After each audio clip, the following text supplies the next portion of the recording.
En este video estaremos considerando el estudio del libro del 15 al 21 de julio 2024. ¿Qué tal amigos? ¿Cómo están? Espero estén bien. Sean bienvenidos. Vamos entonces a comenzar. Tenemos el capítulo 12, párrafos 14 al 20 para esta semana. Esta semana llegamos a la parte final concluyente de este capítulo. Tenemos párrafos 14 al 16. Pregunta: ¿qué otras dos lecciones nos enseña lo que dijeron Pablo y Bernabé en Listra? Respuesta: una de esas lecciones es ser adaptables a las personas. Los judíos y los prosélitos de Iconio tenían conocimiento de Dios, de la ley de Dios, las Escrituras, el pueblo de Dios e Israel. Pero los habitantes de Listra no sabían nada de esto. De lo que sí sabían era de agricultura, del clima, de las lluvias. De eso sí sabían. Así que, ¿qué hicieron Pablo y Bernabé? Se adaptaron y usaron ese terreno en común para predicarles y hablarles de las cualidades del Dios verdadero Jehová. La otra lección es que no debemos desesperarnos si las personas no responden a nuestro mensaje. Esto puede descorazonarnos, puede hacernos sentir tristes, frustrados, mal. Hermanos que han pasado gran parte de su vida en la predicación y no han conseguido un solo estudio bíblico que llegue al bautismo, y cuando de repente lo encuentran, este estudio termina sacado de la congregación. Así que esto puede ser frustrante, pero ese no es el éxito del ministerio.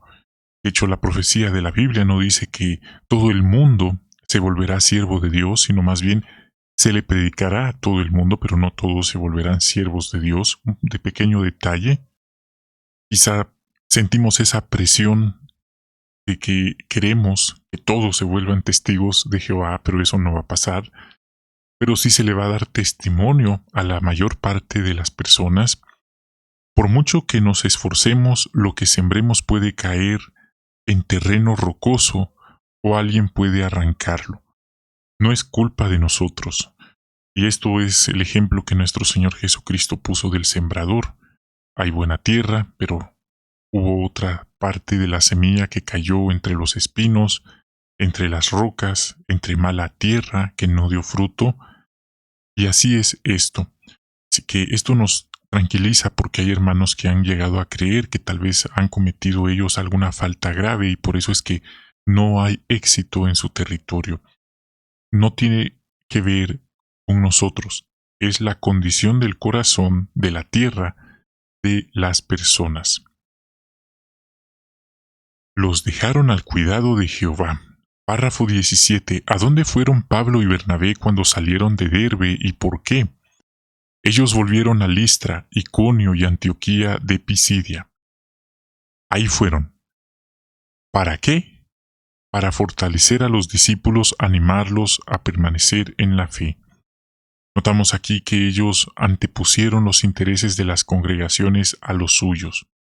Cabe mencionar que en aquellos días estos gigantes de la fe se mantenían con sus propios medios. No es que ellos llegaran a las congregaciones para pedirle dinero a los hermanos y por supuesto habían hermanos muy bondadosos, conscientes de la labor altruista que ellos hacían, que les compartían, pero no era que el fin de llegar a las congregaciones era solo pedirles dinero. No era ese el fin. Vamos ahora a ver el 18. ¿Cómo se nombra a los ancianos hoy? Bueno, algunos hermanos ya lo hemos mencionado en otros videos, creen que una voz del cielo le dice a los ancianos con nombre y apellido qué hermano debe ser el siguiente nombrado, y es algo que debemos quitarnos de la cabeza porque no funciona de esa forma. Entonces, los ancianos se reúnen como cuerpo de ancianos y ellos analizan si están reunidos, entonces oran, leen los requisitos y analizan si el candidato reúne los requisitos bíblicos. La organización últimamente ha cambiado bastante el enfoque de cómo debe realizarse los nombramientos. Décadas atrás, todavía hace algunos años atrás, era parecía inalcanzable para algunos poder alcanzar un privilegio. Prácticamente se esperaba perfección al 100% de todo lo que hacían. Algunos hermanos ponían hasta requisitos que realmente no estaban en la Biblia. Pero últimamente la organización está promoviendo el ser razonables, el no poner el privilegio tan arriba que nadie pueda alcanzarlo. De hecho, esto puede también descorazonar a los hermanos y el sentir que no se les toma en cuenta o que no se les valora o que ellos no son lo suficientemente buenos puede entonces hacer que se centren en otro tipo de metas al ver que no son tomados en cuenta en la congregación. Y a veces pensamos, es Jehová, en realidad no es Él directamente, Él permite que los nombrados hagan lo que ellos consideren en cada congregación.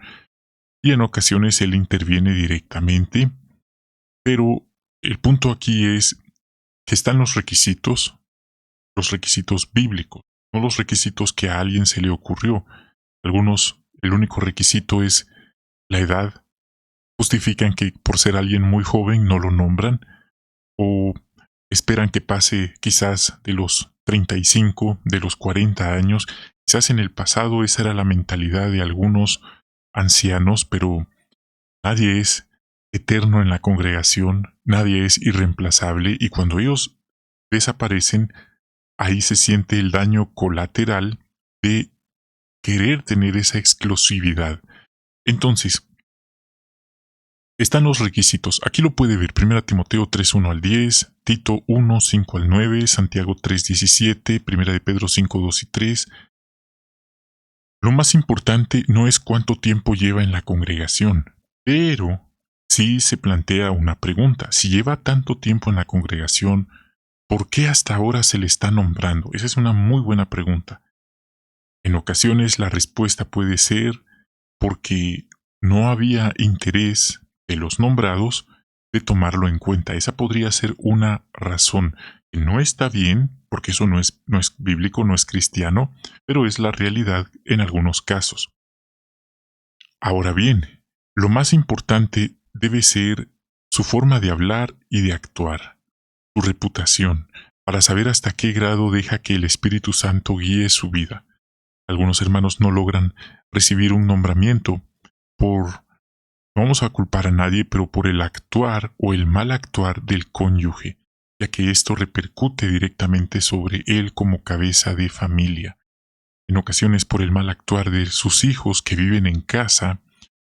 Entonces es una situación que muchas veces ocurre y al final el superintendente de circuito tiene la última palabra de si se aprueba o no el nombramiento. Entonces, esa es la forma, hermanos, se reúnen, leen los requisitos, oran y lo analizan. Analizan su participación en la predicación, cómo atiende sus asignaciones en la congregación, cómo trata a los demás, cómo trata a los hermanos, etcétera, etcétera. Y se anima grandemente a los ancianos que cuando tienen estas reuniones a que sean razonables, que recuerden que si fueran ellos los que estuvieran sentados y los estuvieran analizando, muchas veces se critica a alguien y el que está criticando a veces no está haciendo ni la mitad de lo que la otra persona está haciendo. Entonces, aquí entran otros principios y uno va conociendo a las personas por su manera de juzgar. Jesucristo notó esto cuando estuvo en la tierra y él decía, sean justos al juzgar. Juzguen con juicio justo. Juzgar de manera justa es no ser demasiado exigente, pero tampoco demasiado dejado. Juzgar con juicio justo.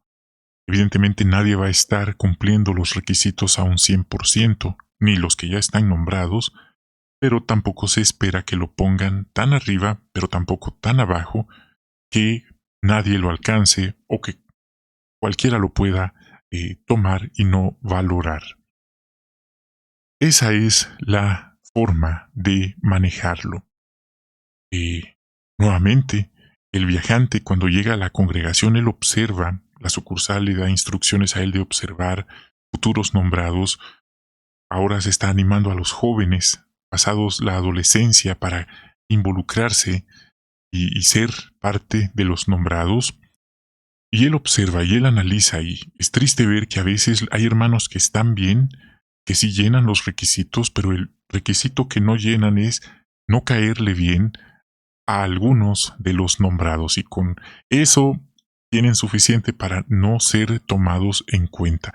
Repito, hermanos, eso no está bien que pase, lamentablemente pasa, y oramos a Jehová que Él ayude a estos hermanos para poder seguir mejorando y ayudando en la congregación y no lo contrario. Hemos visto entonces este punto de manera clara, realista, práctica y sobre todo basado en la Biblia, lo que dice la Biblia, lo que dice la organización versus lo que algunas veces se observa en el mundo real. Vamos ahora al 19, de qué están conscientes los ancianos y cómo imitan a Pablo y Bernabé. Bueno, los ancianos no deberían sentirse que ellos son los dueños, los amos y señores de la congregación. Ellos siguen siendo humanos imperfectos, a veces cometen errores de juicio y a veces también se enferman, sufren enfermedades como cualquier ser humano, pero se les ha dado una gran responsabilidad. Y ese gran poder conlleva una seria responsabilidad. Al que más se le dio, más se le pidió. Por eso la Biblia dice en Hebreos 13:17 que ellos van a rendir cuentas. ¿A quién? Quizás pensamos, cada 6 meses cuando llega la visita del viajante, ellos están nerviosos porque viene el superintendente a ver cómo están haciendo las cosas en la congregación. Pero en realidad no es al superintendente en turno al que le van a dar cuentas, sino es al mismísimo Jehová y a nuestro Señor Jesucristo. Es algo bastante serio. Esto de llevar una congregación no es como llevar una empresa, no es como llevar un negocio. Estamos hablando de almas, de ovejitas, de personas, de seres humanos que fueron compradas con la sangre preciosa de nuestro Señor Jesucristo. No es cualquier cosa, no están llevando una empresa de ganado, de vacuno, de bovinos, están llevando almas. Es algo muy precioso. Por eso, cuando un nombrado, ya sea anciano, ya sea viajante o de lo que sea más arriba, trata mal a las ovejas, les hace daño, las pisotea, las humilla o no las trata con bondad, quizás quede impune por el momento, pero la cuenta que esa persona está acumulando delante del Creador, delante de Jesucristo, es algo bastante serio. Algunos hermanos dicen, no, es que hay que entender que la imperfección, que todos somos imperfectos y todos tropezamos. Bueno, si así lo quiere ver alguien, es una forma de verlo, pero no deja de ser una decisión.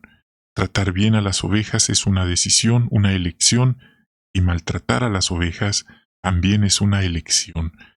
Como pasaba con los fariseos, algunos de ellos trataban bien, pero otros trataban mal a las ovejas, y Jesucristo se los dijo también.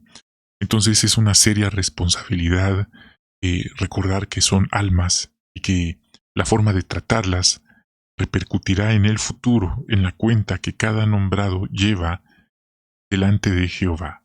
Muy serio este asunto.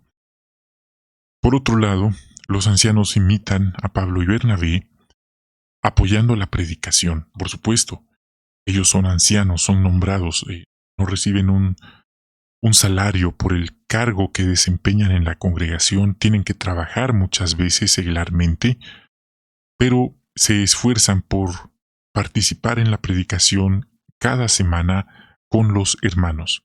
Algunos lo hacen entre semana, otros lo hacen fin de semana, y tratan de disfrutar de estar con los hermanos, de animarlos con palabras, con acciones, de compartir con ellos, a tratar de hacer que ese día que salen a predicar sea el mejor día de predicación, con los hermanos. Eso es lo que hacen los buenos ancianos, los buenos hermanos. Entonces los hermanos los recordarán con cariño, porque recordarán que siempre que salían con ellos era como recargarse espiritualmente y no lo contrario. 20. ¿Qué efecto tiene en nosotros enterarnos del trabajo que hacen nuestros fieles hermanos? Es algo que nos motiva y que nos impulsa a seguir trabajando en la congregación, participando con una buena actitud en la predicación. Esto es contagioso, no nos sentimos celosos, no nos sentimos molestos o hasta celos o envidias por lo que ellos están haciendo. Al contrario, sabemos que estamos todos en un mismo equipo y si ellos están haciendo su mejor esfuerzo, nosotros también, y todos vamos hacia adelante. Bien, hermanos, este fue entonces el estudio del libro y también la transmisión, un resumen guiado de esta semana. Muchísimas gracias por habernos acompañado. Queremos invitarlos a suscribirse si no lo han hecho, a dejar su like, a compartir este video. Deseamos que tengan un bendecido día y esperamos encontrarnos muy pronto con una nueva transmisión.